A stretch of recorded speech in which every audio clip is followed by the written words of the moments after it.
Ladies and gentlemen, welcome back to another episode of the Dylbozer's Den. Today I will be diving into the debut release from supergroup, side project, whatever you want to view it. It includes 3 members of 3 bands I'm a big fan of, and we're talking about Dreamless Veil and their debut release through Relapse Records, Every Limb of the Flood. I think the record industry and music industry have felt the need to title things side projects or super groups or any sort of descriptive way to describe a project that could include multiple members of different acts in them. I don't listen to that. Bands are either good or not. It kind of feels like a bunch of people that get together and just want to have a good time and maybe write something different from their main project.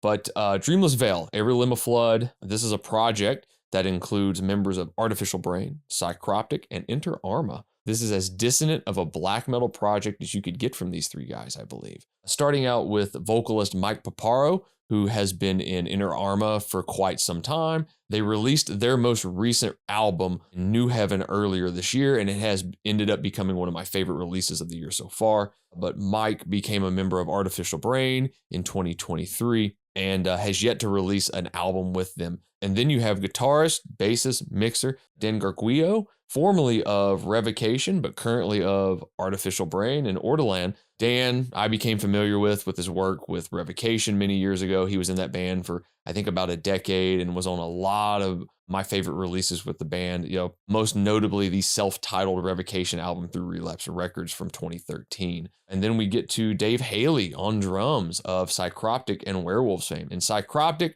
might be one of the best technical death metal bands I've ever heard. Their last 2 releases are some of the best death metal I've heard in the last 10, 15 years. It's just really great, progressive leaning technical death metal. Most of it's tuned to like standard or drop D, so it's very different from a lot of death metal. I like tuning low. A lot of guys like tuning low. So hearing bands that can still tune to like standard pitch and write some of the heaviest shit possible is really cool. But anyway, Dave's a fantastic drummer. And hearing these 3 guys on this record combined with a group of people that are involved with the mixing, mastering, and recording of this is really exciting. On the recording side of things, you have a former bandmate of Dan, Brett Van Berger, the bassist of Revocation, who is handling the recording side of this. You find somebody you're comfortable with. Dan obviously spent a lot of time with Brett in the van, playing shows in the recording studio. So I'm sure he got really comfortable with that and knew that Brett could get the type of performance out of the group that he wanted to get. Then you have Dan himself mixing this great record. Who's going to know your band better than somebody in it? Dan, I don't know if he had any familiarity with mixing or anything, but as we get into this record, we'll realize that Dan did a really great job of mixing all the instruments really well with this. And then you get to the master himself, Colin Marston. He has had his hand on so many extreme metal records throughout the last 20 years. He's in Gorguts and Krallice playing bass and guitar respectively, but he's worked with bands such as Artificial Brain, Defeated Sanity, Wormed, just to name a few. He's also the owner of Minigrath, The Thousand Caves, which is currently in the process of finding a new location. I've referenced this before, but there's a shirt available through Night Shift merch that you can buy to help support that cause of him finding another location, because I definitely want to hear more shit like this. Really looking forward to that new Defeated Sanity record when it comes out. The artwork was handled by Brian Sheehan. He's got a very dark and very twisted sense of art, and it really reflects the concept of this album a lot. But his Instagram handles also ledgerdamon_art. After all of that and getting into that, let's get into the function on this record. Let's start out with the instruments, the guitars, the riffs. There are a fucking lot of them on this record. It's a black metal adjacent project. There's some dissonant, there's some melodic parts to it. But like a lot of black metal projects that I've mentioned before and black metal bands, sometimes the riff takes a backseat or it's more so used for a vibe or a feel. This isn't the case on this record. You've got riffs on this record and Dan can fucking write, which is very evident with his prior 2 projects he's been in. And he knows what he's doing when it comes to structuring songs and structuring riffs and how things should sound. But just to name a few, the opening track, Dim Golden Rave, and at 11 seconds into that track, you've got this great dissonant kind of dirging and doom style riff and just adds a lot of oomph and texture to the beginning of this track. So it's already right out the gate, it's not just a standard black metal project, right? And then you go into A Generation of Eyes, And at 32 seconds in there, you've got this very triumphant sounding riff that could easily have a couple of the Norwegian guys from the early 90s scratching their heads wondering why didn't we write that? Not only do you have this riff, but you've also got a riff at 2 minutes and 20 seconds in On a Generation of Eyes that is a great blending of like a primitive, almost Celtic Frost first wave feel and just technical proficiency in that. And it's one of my favorite riffs on the whole album.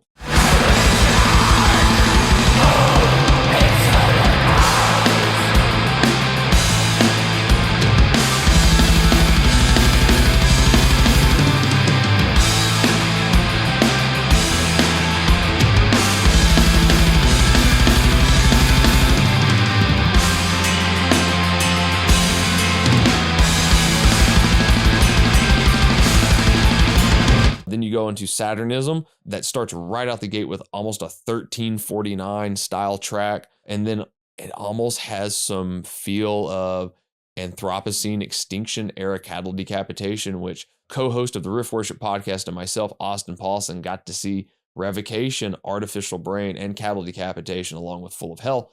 I could definitely see that coming from this, and it definitely struck a chord with me. We dig on into the Stirring of Flies. The intro riff has a very Celtic Frost, goat horror vibe to it, a little bit more primal, a little bit more primitive sounding.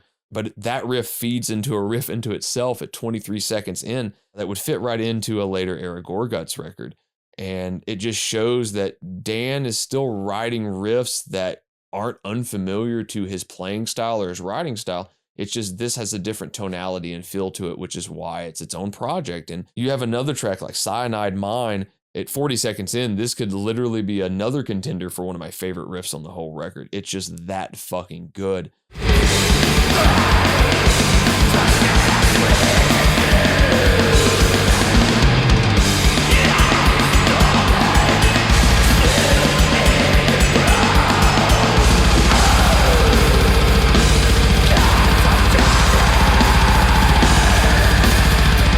You have Glossalia, and the intro riff sounds very reminiscent of Freezing Moon from Mayhem, but it just has a little bit more dread and a little more menace to it. I wouldn't say it's an homage to that. I wouldn't say it's even a ripoff, but it definitely has that same vibe. It's a very mid-paced track. Only naming a few riffs off this does it a huge disservice. And I'm so happy that this album is just overloaded with riffs. And hopefully upon listening to this, you'll find some that I missed that you're a really big fan of and you hoped I would talk about. But this thing's just fucking filled to the brim with it. The drums are a huge part of this record. Dave Haley is a fucking monster when it comes to this. If you know his work with Psychroptic, as I mentioned before, you're going to know that this guy can play pretty much anything and plays as fast as he possibly can in that project, but still has the skill and technicality to hold his own, because not only is he playing in all of those ways I just described, but he's also playing really catchy parts. You have Saturnism, which has this great intro that's very Mickey D-esque from King Diamond's Welcome Home that kicks right into this blast beat. At a minute and 35 in, the dense guitars and layered guitars kind of drop out, and it's a very sparse part, and you really get to hear Dave play around and emphasize along with guitar parts and all of this, and really play drums and like tie everything together. Kind of like the Big Lebowski, it really ties the room together. It just again shows how good of a drummer he is, and not just like I play blast beats and double bass all over records.